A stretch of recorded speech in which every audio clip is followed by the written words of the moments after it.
আজকে তো রথযাত্রা, অনেক রকম প্ল্যান ছিল, কিট্টুকে নিয়ে মেলায় যাব, অনেক কিছু করব, কিন্তু বৃষ্টির জন্য কিট্টুকে নিয়ে বেরোনো সম্ভব হচ্ছে না। তাই আমাদের এখানে পাশে একটা রথ হচ্ছে, তাই আমরা যাচ্ছি সেখানে। তো চলো আমরা বাড়ি থেকে বেরিয়ে পড়েছি। দেখো এটা, এই দেখো।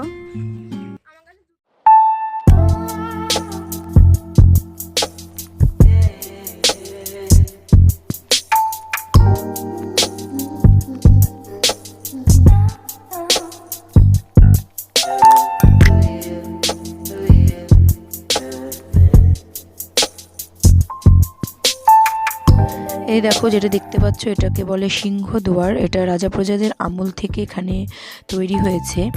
আর ভেতর দিয়ে দেখো রাস্তা চলে গেছে, কি অদ্ভুত না? বাড়ির ওপর দিয়ে, মানে রাস্তার ওপর দিয়ে বাড়ি তৈরি হয়েছে।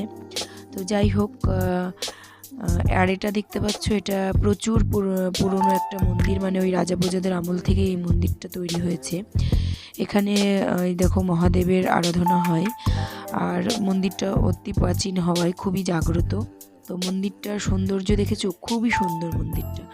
আর এদিকে দেখো আকাশের অবস্থাটা একেবারেই মেঘাচ্ছন্ন, মানে যখন তখন বৃষ্টি নামবে, তাই জন্য আমরা কাছে কাছের এই রথটাই দেখতে এসেছি। আর এই রথটাও প্রচুর প্রাচীন, মানে ওই রাজারা এই রথটাকে পুজো করতে। রথটাকে দেখতে পাচ্ছ, এটা পুরোটাই পিতলের তৈরি রথ, এত বড় রথটা পুরোটাই পিতলের।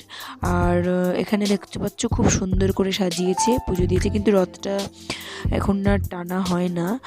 আর আগে প্রাচীন কথা মানে আমরা শুনেছি, ওই যে পেছনে যে দেখতে পাচ্ছ গ্রিল দেওয়া জায়গাটা, ওখানে রথটাকে আটকে রাখা হতো, মানে না হলে রথটা অটোমেটিক চলতে শুরু করতো, শিকল দিয়ে ওখানে বেঁধে রাখা হতো।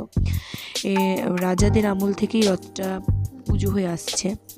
আর এই যে পাশে দেখতে পাচ্ছ ভাঙাচোরা ইটের ধ্বংসস্তূপ, এখানে মানে এগুলো কিন্তু সেই রাজাদের আমল থেকে, এগুলো মানে এগুলোর প্রত্যেকটার এক একটা করে ইতিহাস রয়েছে।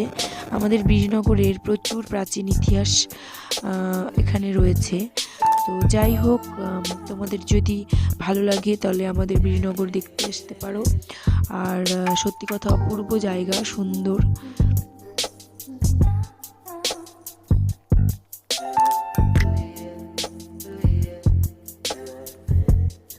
তারপর আমরা বাড়ি চলে এসেছিলাম। বাড়ি আসার পর দেখি বাড়ির সামনে দিয়ে একটা খুব সুন্দর রথ যাচ্ছিল, তাই জন্য ক্যামেরা হাতে নিয়ে দাঁড়িয়ে পড়লাম।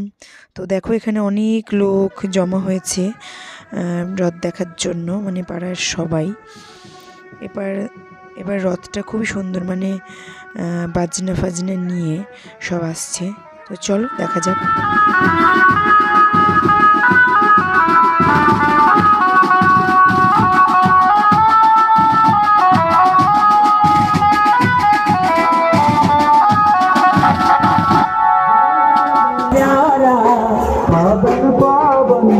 प्यारा प्यारा नाम ही आल्बो, नाम ही आल्बो, जय जगन्नाथ जय जगन्नाथ